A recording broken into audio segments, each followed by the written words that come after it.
rapid sale. Most people want an impulse buyer, right? What do I have to say right now to get you to buy my $7 thing?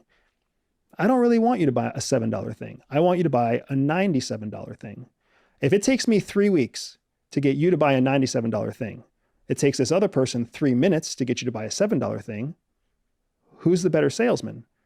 Well, I would argue that it depends on what you're looking for in terms of long term. This person selling a $7 thing every 3 minutes has to find a new lead. They have to find, arguably, if they sell 1 out of every 10, if they convert at 10%, they need to find 10 new leads every 3 minutes to make $7.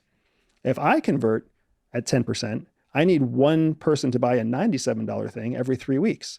I have a much less demand on my time to find new leads. And I can qualify my leads better. And if someone's willing to spend $97 on something, guess what that tells me about that person? They have more disposable income.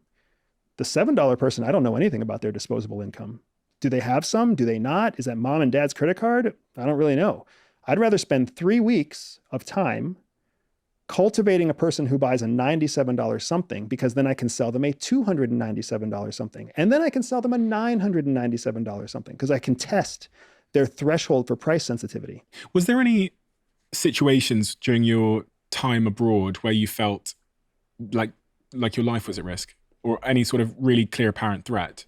Yes, there's one specific moment which I'm actively trying to get cleared by CIA to talk about, where I felt like with high confidence that I had fallen under the scrutiny of a local country's surveillance team. So I was in a foreign country. I believed I fell under their surveillance apparatus, and they were actively surveilling me. And the country that I was in and the job that I was doing in that country made me believe that if I had a surveillance team on me, their goal would be to apprehend me at a certain point in the operation, at a point where they could get the most propaganda and political leverage, et cetera, et cetera. So that occurrence happened in about 2011. And I'm trying to go through a process now to get that cleared by CIA. Up until